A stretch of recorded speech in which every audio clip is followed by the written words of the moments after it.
Okay, I think everybody's in from the waiting room. So let's get started. And I'm sure people will be joining us in the first few minutes of the webinar anyway. But I wanted to say good afternoon. Welcome to the Learning Labs webinar on seeding strategies to close the calculus equity gap. This is our Q&A session on this grant opportunity, which was released last month. I'm Lark Park. I'm the director of the California Education Learning Lab.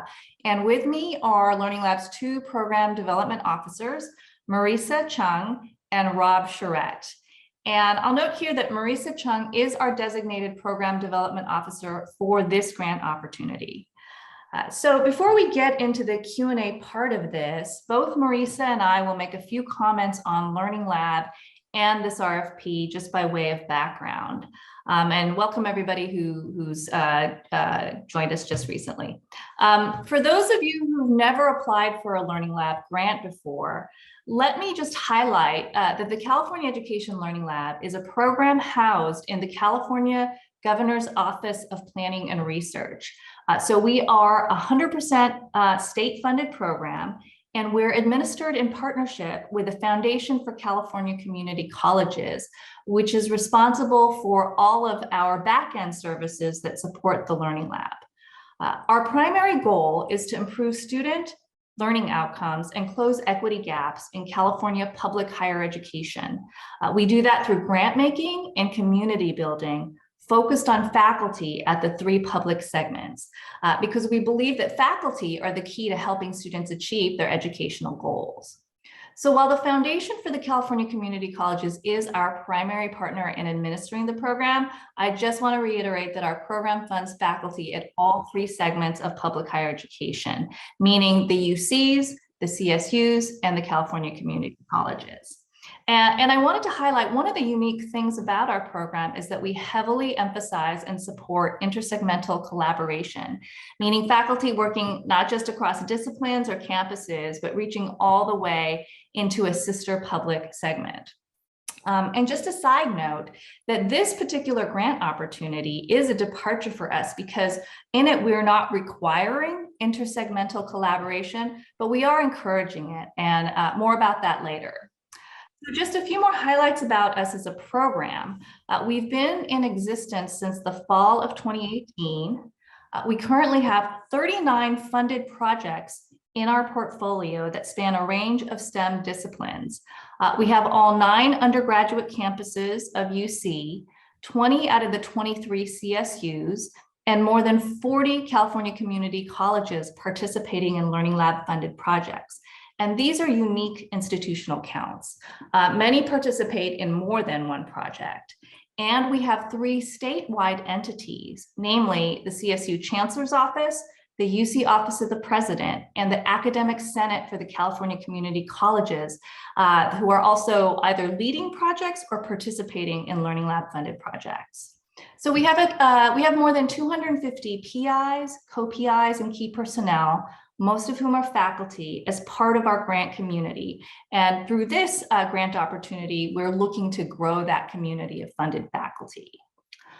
The Seeding Strategies RFP contains some additional background about our program, and you can find more information on our website, calearninglab.org.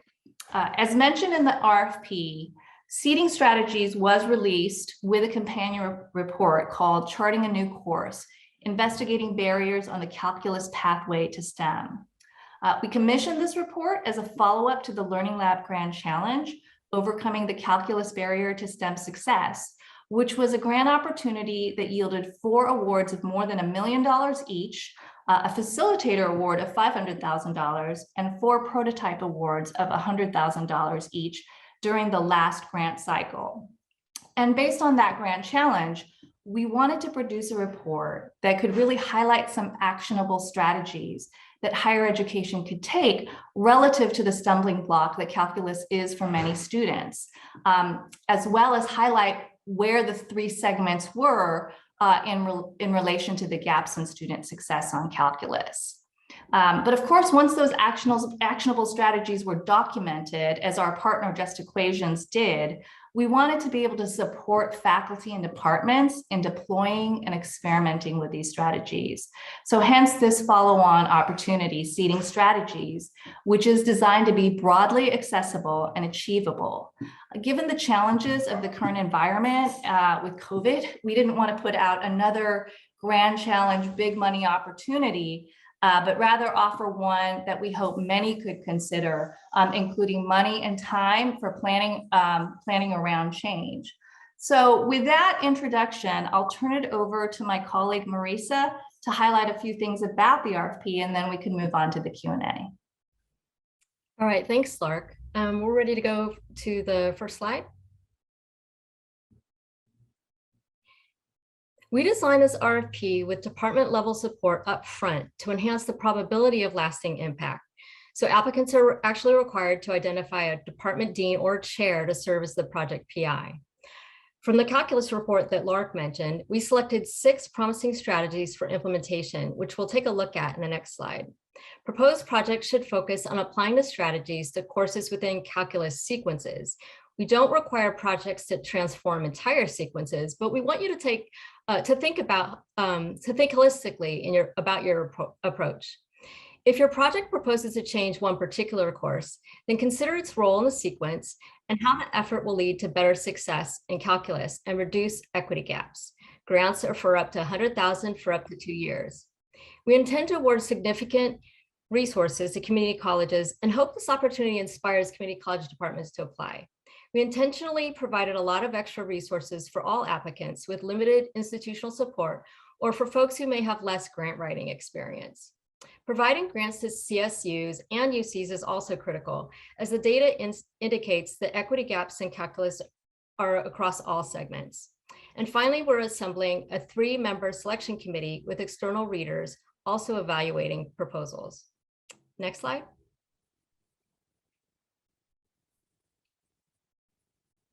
We asked applicants to read the calculus report and to propose implementing one or more of these 6 strategies. Page 4 of the RFP indicates where to find more information about the strategies in the report. We can go to the next slide. To be eligible for funding, applicants have to be a public post-secondary institution in California.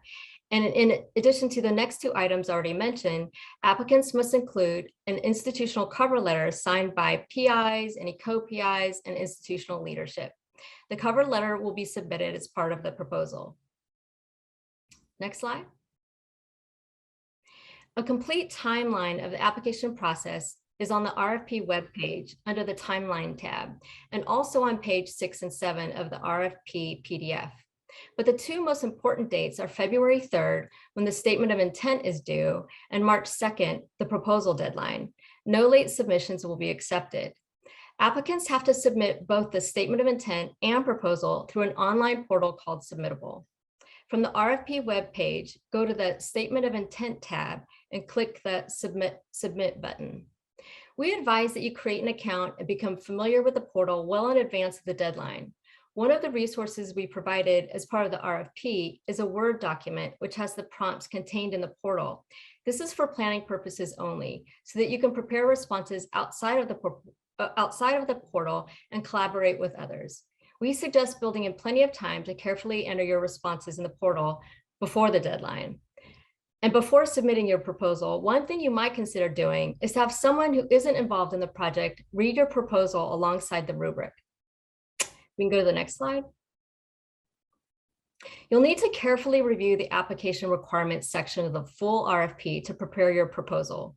We won't be going over all of the requirements in this webinar, but we want to clarify a few points. Projects can span up to 2 years for planning and implementation. You do not have to include a planning phase if your proposed project is ready to be implemented. We ask for a lot of information and encourage applicants to be specific and concise in their responses. We encourage using a logic model if it would help to explain the project. A logic model would be embedded in the proposal and count toward the 7-page maximum, but it is not required. The only template that you must use is the budget template. We also provide templates for a logic model, assessment plan, and implementation plan. As mentioned, the logic model is optional. Assessment and implementation plans are both proposal requirements, and our templates have formatted tables with helpful information, but you don't have to use our templates. You can use your own format. A word on intended outcomes and impact. In short, we think it's conceivable for projects to demonstrate positive impact on student learning and/or faculty practices and mindset. At minimum, we require that projects show potential for impacting students and/or faculty. We ask for outcomes and have a dedicated section of our FAQs. So take a closer look at the project outcomes and impact section of the FAQs, which has a set of common metric parameters to consider and are intended to guide development of your response to the question, what are the goals and intended outcomes of the project, in the project approach and rationale section of the RFP. Next slide. We are offering office hours for prospective applicants. You can sign up for 15-minute sessions to meet over Zoom with our team. You can sign up on our website at calearninglab.org. Look for the Grants tab in the menu and select Seating Strategies RFP. That's all on our website. As you scroll down the RFP page, look for the tabs as shown in this screenshot. Click on the Office Hours tab to the right where you'll see the sign up button. You can also submit questions by email up until Thursday, February 10th at 5 p.m. Write to info@calearninglab.org. We will reply to your email and also add your question and responses to the FAQs document and periodically repost the document to our website. All of these details are in the RFP timeline. Next slide. There are 2 webinars coming up that may be helpful. This Wednesday, we are hosting CID 101 with the CID Curriculum Director, who will explain the community college course numbering approval process and answer related questions. As many of you might know, the course identification numbering system is a way to establish common course numbers that can help facilitate both intra-segmental articulation within the community colleges, as well as courses for transfer. This webinar may be helpful for applicants who are proposing to redesign courses in the calculus sequence. Next slide. On February 3rd, we'll be hosting a discussion with leading scholars and educators on the role college calculus plays in achieving racial and gender equity in STEM, and the role of educators and policymakers to support student success. You can register for both events through our website. Look for Connect in the menu at the top of our website and select Meeting and Events. Thanks for listening. Now I'll turn it back to Lark to moderate our Q&A session. Okay, great. Thanks very much, Marisa. And so we can either do Q&A through one of 2 ways. You can raise your hand and we'll call on you, or you can type in a question in the chat and then we'll address the question verbally. And as Marisa stated, we do have an FAQs document that is on the RFP page already. And what we do plan to do is update that FAQ based on the questions, that we have today. If we feel like that, they haven't been addressed by the FAQs already. And we do have a later deadline of FAQs, which we'll update and post the document, repost the document periodically, and we'll send you notification when it's been reposted. But we did want to do a final posting before the deadline, and I believe it's before the statement of intent deadline. Marisa, if you could refresh. And this is just to make sure, sometimes you may have an individual question, but if there's something that you haven't thought of, you can still read the FAQs page to see what other people are asking and get the benefit of some collective questioning there. So with that, please feel free to raise your hand with a question or type of something in the chat relative to this RFP. And maybe the only other thing that I'll add is, we did get a suggestion from the CSU Chancellor's Office recently about holding a session on change management.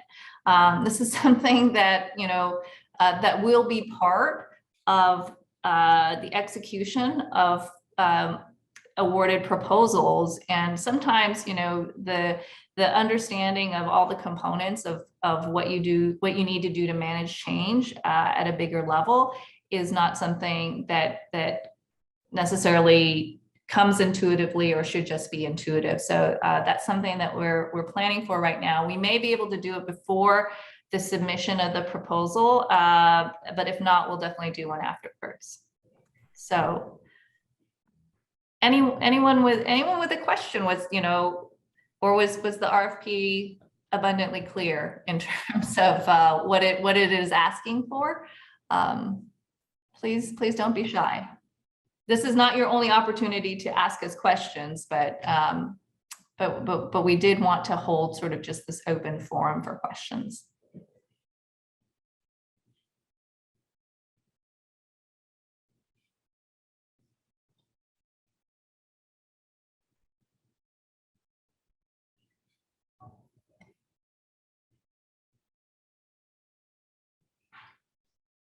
Nobody having any questions on what intersegmental collaboration means, or any of the goals and intended outcomes? Okay, I see one.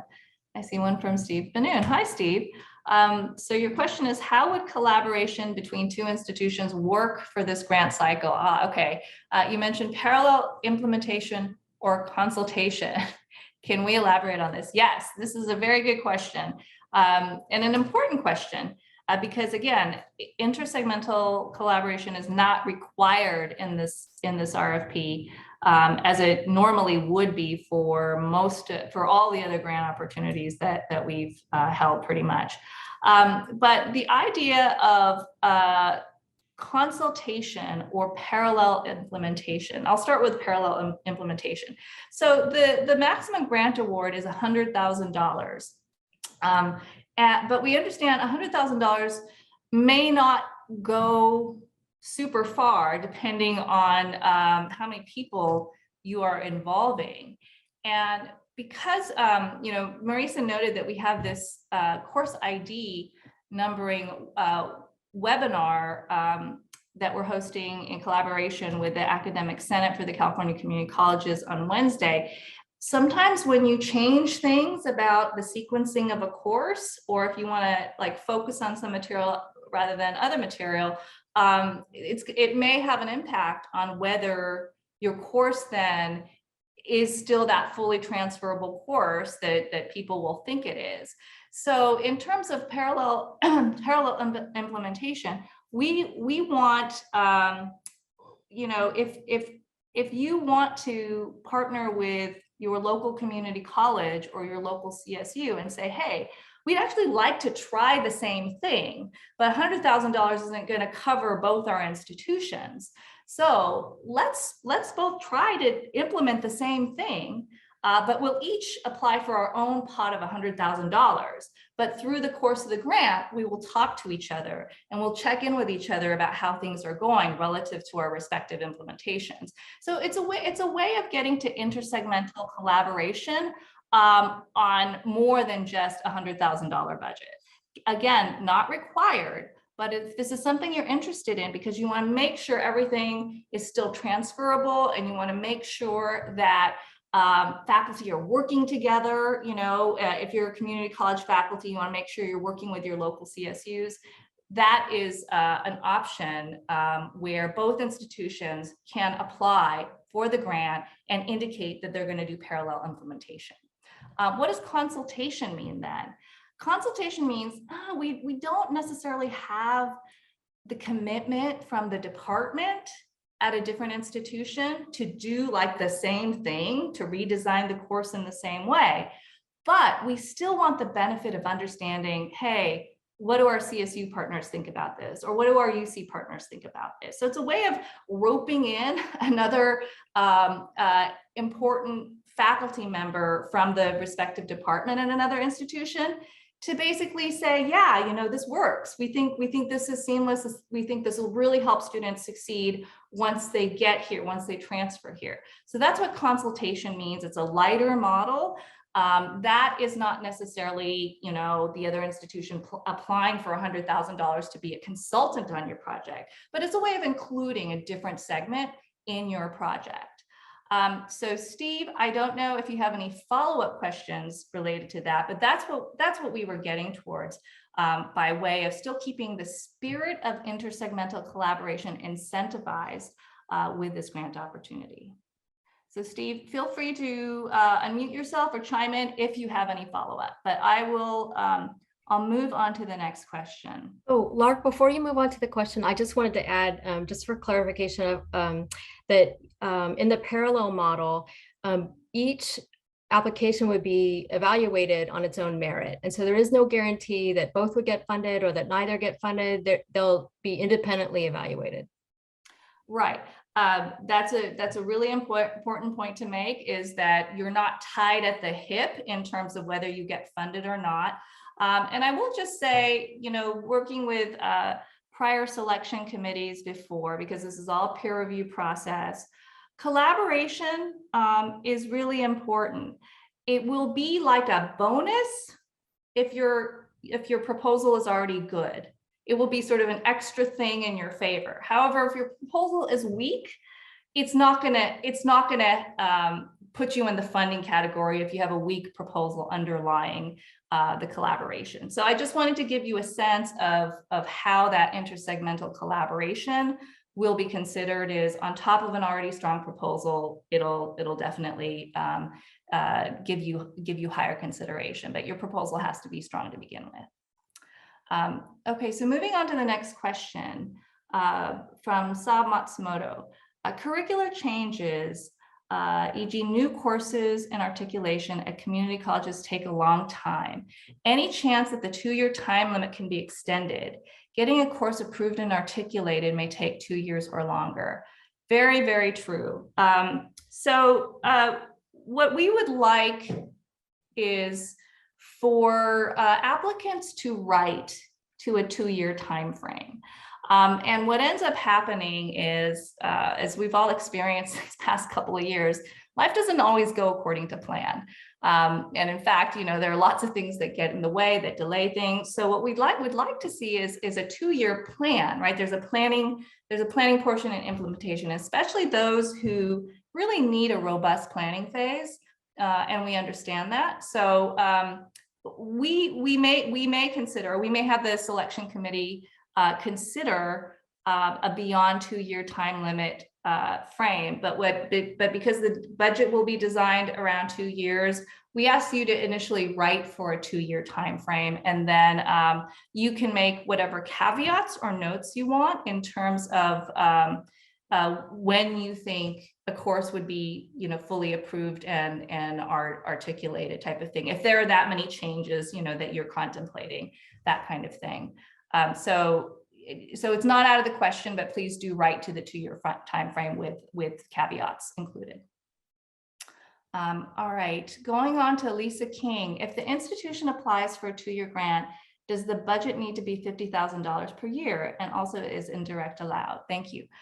So Lisa, no, the budget does not need to be divided even Steven in the sense of $50,000 one year, $50,000 the next year. You can allocate the budget any way you like among the 2 different years. And indirects are allowed. We have up to 8% allowed indirect cost recovery, which is lower than the UCs and CSUs typically want for indirect, but our rationale is listed in in the RFP under terms and definitions. And that's because these are courses that are already taught. And so we feel that like the level of expenditure that the institution needs to underwrite itself is far less than their normal indirect cost recovery rate. But we do want to allow some, because we do know that there is an impact on the infrastructure, primarily like grants offices tend to be impacted. Okay, so next question, or maybe it's a comment from Jonathan Brown. If another institution is interested in something like that with BC, I can see a lot of potential benefits for that scenario. Okay, Bakersfield College. Okay, so Jonathan is saying, if anyone wants to collaborate with Bakersfield College, please contact him. His email is in the chat, jonathan.brown@bakersfieldcollege.edu. All right. Jonathan also writes, if you're familiar with lesson study, we could do something like that across campus to get both more information and thought on each project. So Jonathan, I believe that's not to me, but to your colleagues in this webinar about lesson study. And let's see. Danielle McCoy writes, can you elaborate on what you mean by resequencing? Sure. And Danielle, I'd also direct you to the report. We do have references within the RFP, like which sections speak to kind of which strategy for more information. But the resequencing is literally just the order of the presentation of the different topics that are covered within a course. So there has been some evidence that a different order in presentation of material does help with student success. And I believe the biggest reference that we cite is Bersude's Calculus Reordered, which is a link within the RFP. So hopefully that'll be helpful in terms of if you want to think about playing around with the order the material is covered in a course. Thank you so much. I appreciate that. Sure. Claudia writes, articulation demonstrates the strength of consultation with the other segments. That can be a running discussion so that you can assure it is likely even after the grant ends. Okay, yes. So is that sort of a suggestion that we keep the dialogue going on course articulation? Yes. Yeah, that was just a comment that someone was concerned about articulation and the timing of the grant, and the power of discussion is that you know the articulation is going to happen even if it doesn't happen in the time of the grant. Yes, yes. Okay, yeah, that is a great point. And you're right. Things like consultation are really helpful with that. And so if you can again have some consultation with relevant faculty from a different segment, I think that would be really helpful, as you're pointing out. Okay, can the grant be used to support non-credit courses? At this point, I believe the answer would be no, because we do specify that it needs to be a college level course. And I believe at this point, all college level courses would be credit bearing, given the changes that the California community colleges and CSUs have undergone. But Marlo, if you have an example of a college level non-credit bearing course currently, please do let us know, and we can look into it more and see if we should be considering it. Marlo, yes? May I make a comment? Okay, so we currently have like a non-credit course that we allow college students to register for, and in the winters and the summers, and it kind of refreshes their math skills to prepare them for certain transfer level classes. So I guess what I was asking is, can we use this grant to create a non-credit course to help our students who are really weak in math and those, and help close the equity gaps? Can we use the grant to create that course that will kind of like give them prep, you see what I'm saying, into the transfer level course? I do hear what you're saying, and I guess let me respond in this way, which is that can you use some funding from the grant within your proposal to underwrite that? The answer is yes. Can that be your exclusive proposal? The answer is no. So if you want to create that as an add-on and part of your overall proposal, that there wouldn't be sort of a prohibition, just as the RFP suggests, that, if you want to sort of collaborate with other kind of student supports, there, would be ways in which you could funnel that $100,000 grant to support sort of what we would call ancillary activities, but the main proposal still has to deal with a credit-bearing course, if that makes sense to you. Okay, and we'll make sure to write this down. It does. Thank you. Okay, great. Rob's put the calculus report link, just so everybody has it. And Mary Legner, you are responding, I think, to maybe Marlo's point about an example being a support course or like summer bridge. So Mary, hi Mary. I think you heard my response in terms of, yes, you can use some funds for that, but that can't be the total of your proposal. Okay, great. I'm not seeing any additional questions coming through the chat. If anybody has anything else or wants, want to raise your hand to articulate your question. Nobody asked why we sort of earmarked more funding for the California community colleges. I'll tell you just in case you're interested. But this really comes out of our grand challenge, which we were really excited about the projects that we were able to fund, both the full grand challenge awards and the prototype awards that were smaller awards. We do have a lot of UCs and CSUs in those cohorts.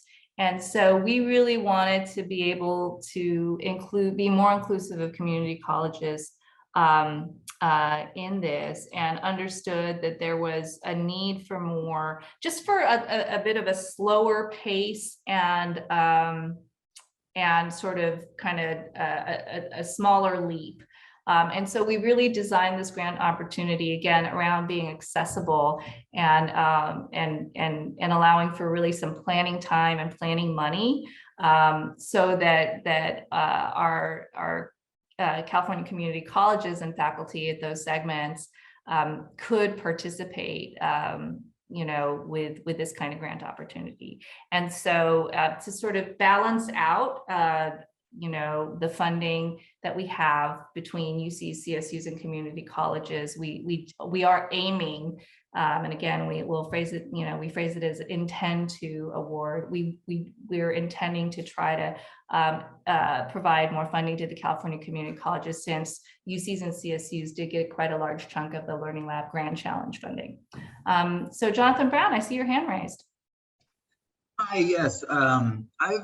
I've attended actually quite a few examples at the joint mathematics meetings of programs that have been successful along these lines. Now, this may be a silly question because, like I might mentioned earlier, I just kind of got brought on this. They might all be in those 6 strategies already identified. But if there's one that I already have seen, I already have like a lot of evidence I could point to that is successful towards these goals that isn't mentioned in the 6 strategies, am I totally like not going to be successful if I provide a lot of evidence for it and go towards that way or whatnot?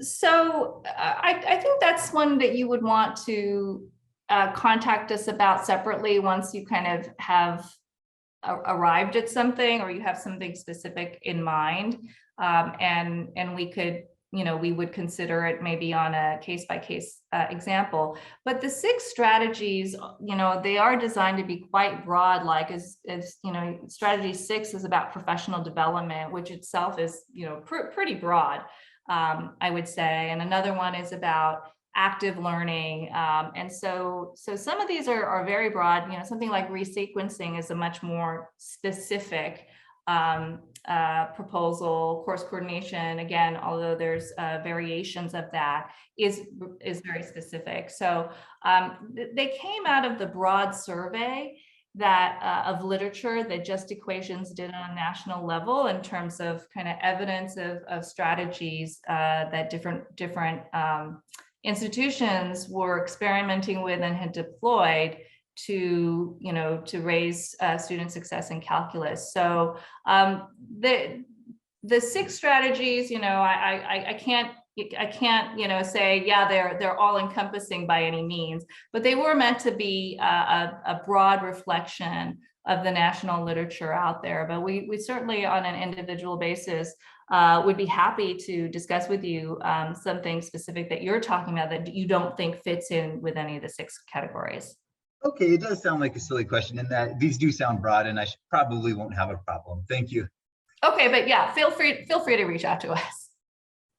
And Saab, you write in, deans and department chairs can change even between now and fall. Can the PI be another faculty member? So Saab, you're absolutely right that we do see some shift and churn. And we do understand that that PIs can and do change over.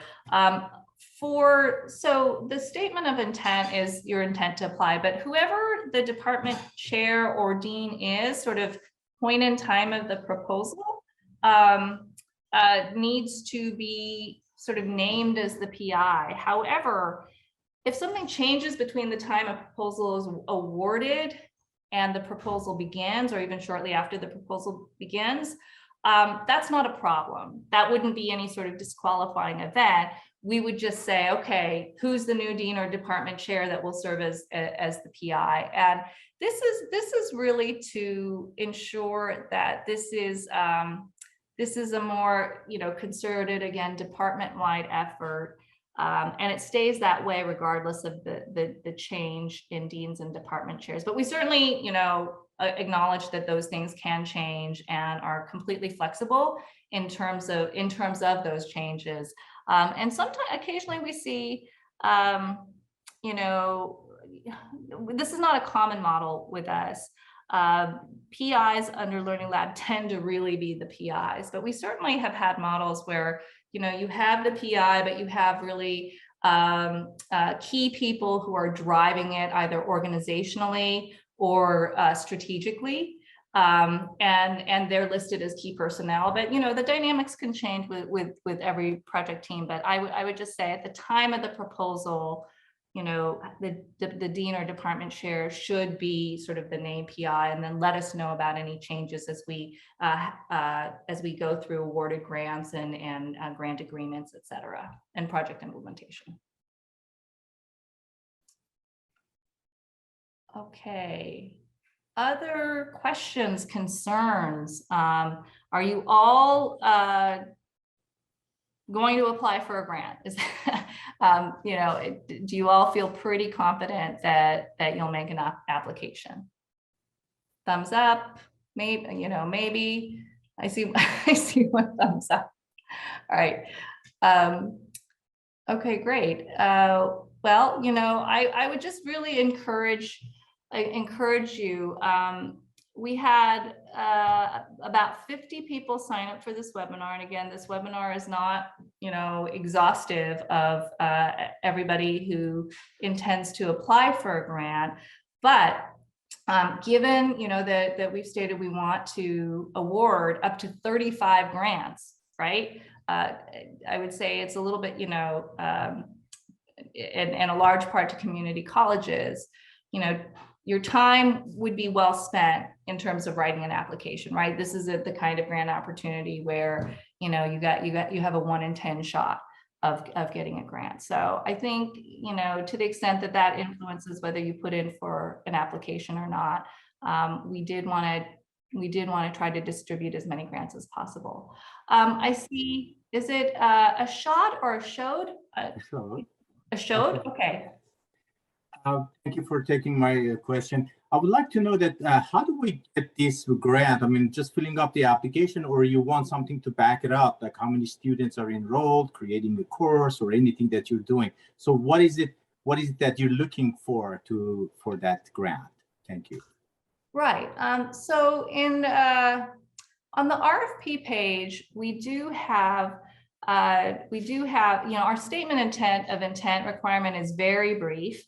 But the actual proposal requirement And you know, if you download the full request for proposals, you can see that it does ask quite a few questions. And one of the areas, though, that we do want information on, I mean, in addition to sort of the institutional cover letter that really that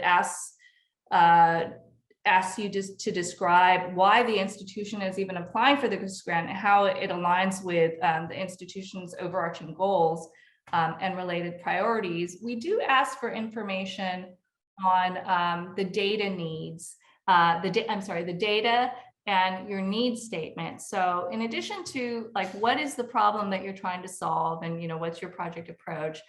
We do ask for relevant data about student enrollment and outcomes in calculus course sequences at your institution. So we want to understand the context, right? The gaps at your particular institution, disaggregated by race and ethnicity and gender. And so whether you're going to give us course placement data or DFW rates, or if you have, you know, some sort of longitudinal understanding of how students are performing, throughout the calculus course sequence, we do ask for that context, both sort of institutional readiness as well as what do the gaps in the performance and the placement, all that look like at your institution, so that when you actually are proposing one or more of these strategies, we can understand the context at your institution and then relative to your intended goals and outcomes. Thank you very much. That answered my question. Okay, great. Let's see. And yeah, and Rob's written in the chat an overview of the information that we've requested. So, okay, any other burning questions? Again, just encouragement, because I think if you do apply for a grant, this one, there's a good chance of getting a grant. We do have selection committees that have very high standards and want to see robust applications. And, we do have office hours, as Marisa alluded to, in which, if you have specific questions for us related to, the specific proposal you're thinking about, please do sign up and we'll take the time to talk to you. We want to be helpful in this process to you.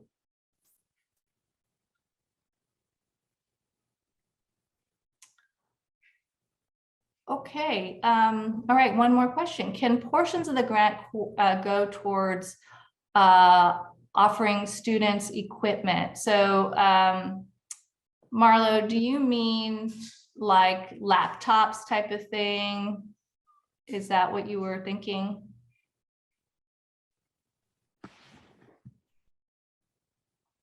Marlo, are you still here?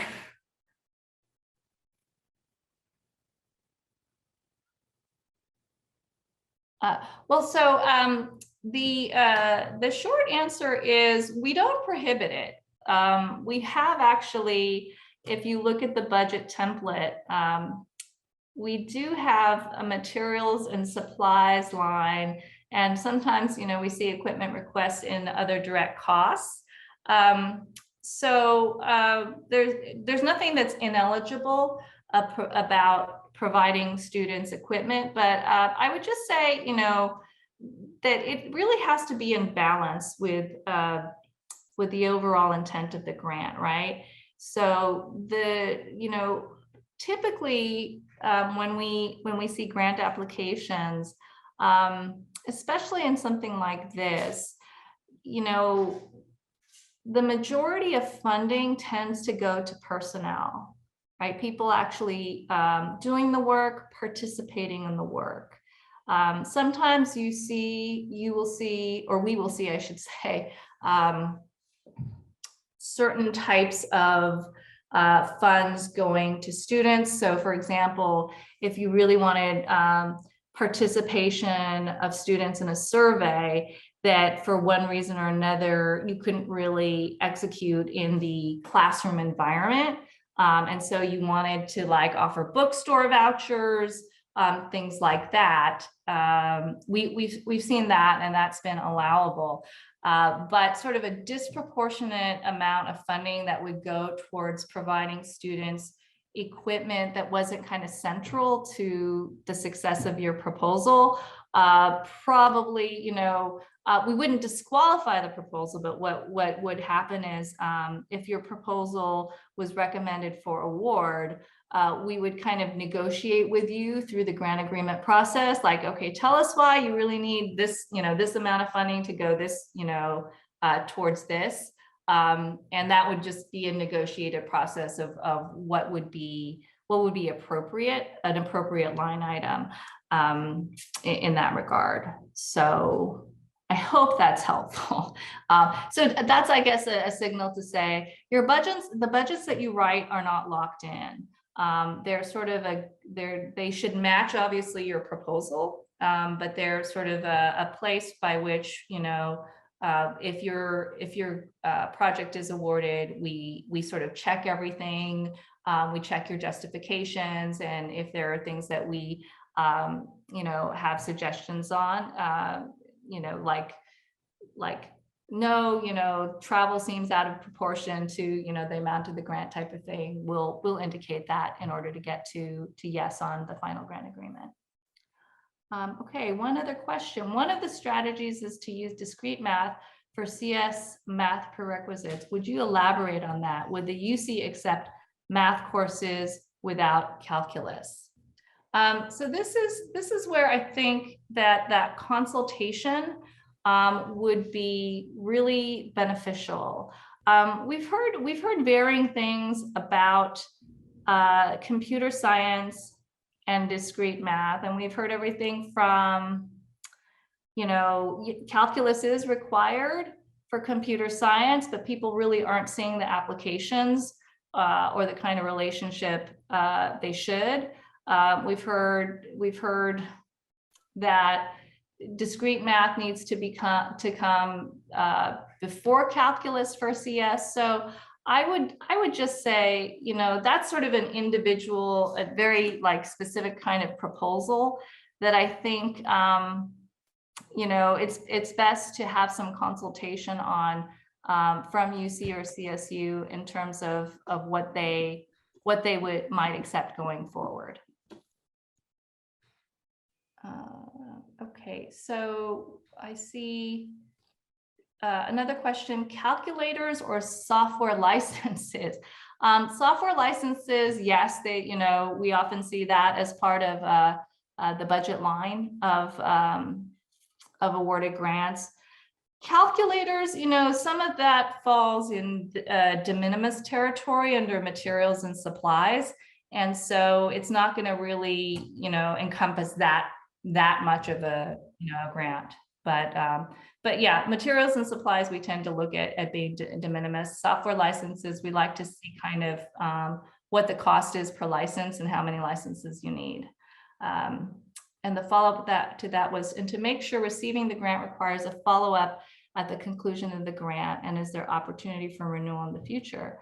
So yes, we require we will require a final evaluation coming from awarded teams, so that you could tell us this worked out really well, or no, this did not yield the kind of improvements we were hoping or expecting to get. And that's all information from us for us that we try to put back out there to the community, and it's useful information for us for our ongoing grant work.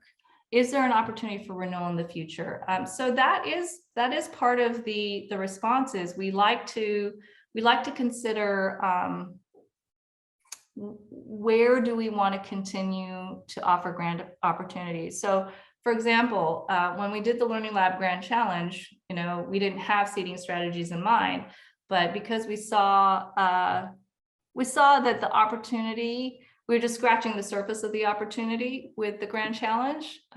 We wanted to have, you know, a broader expansion of opportunity, and so that informs future grant making. And I would say our existing grantees, 25 of them will be eligible for a grant opportunity called Scaling Success. So it's taking, their successes and giving, and doing a competitive grant round for them to scale, the project successes that we've had. So is that a guarantee? No, but it will, is there an opportunity?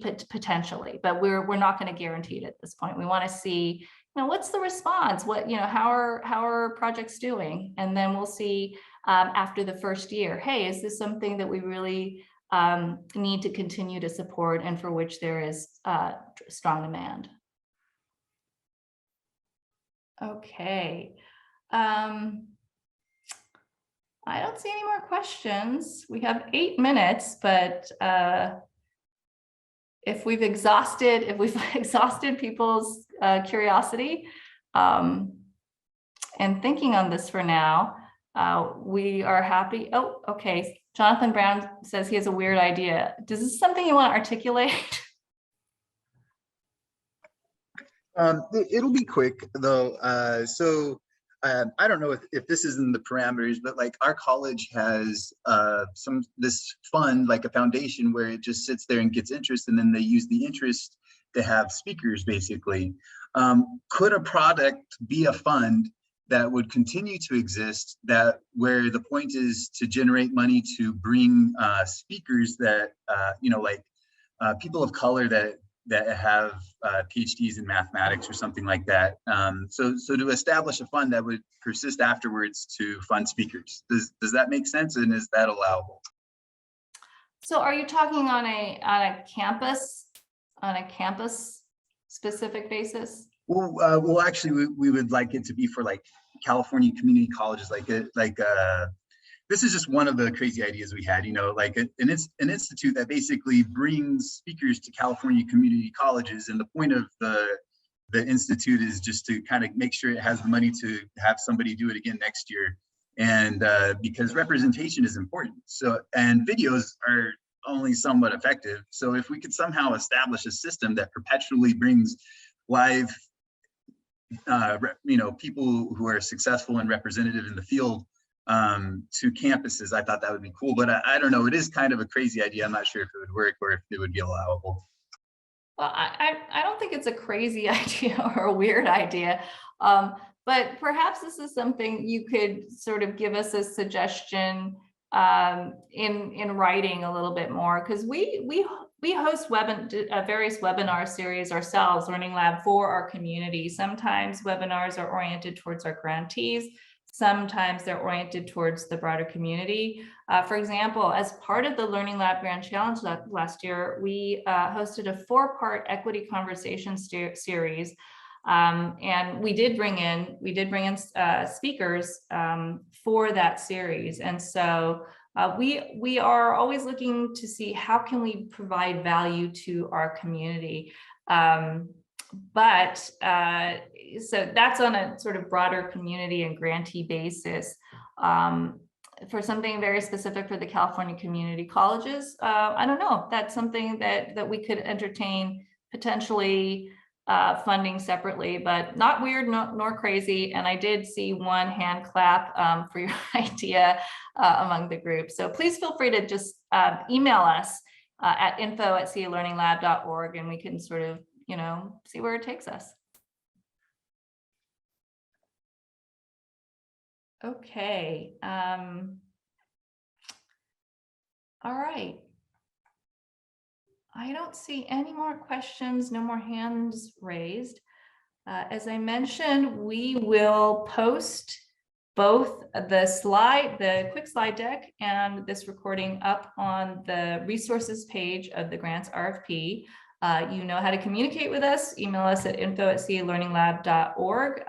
We will also communicate with you in terms of when we do repost any FAQs. And we do hope to see an application from you or your institution, and watch out for a change management webinar from us, because we do think that will be helpful going forward. And again, if you have interest in the CID webinar, please sign up on Wednesday, and please keep February 3rd as well, when you get to not just hear from scholars and experts in the field, but 2 of the report's authors, and the third one will also be there, of our calculus report. And so it's meant to be a broader conversation, not just about the report, but they will be alluding to the report. And we'll have a Q&A session as well. That is incidentally the day your statements of intent are due. And the webinar, I believe, is from 12 to 1:15. So thank you, everybody, for your interest. We really appreciate it. And we hope to see you or hear from you in the future. Thank you.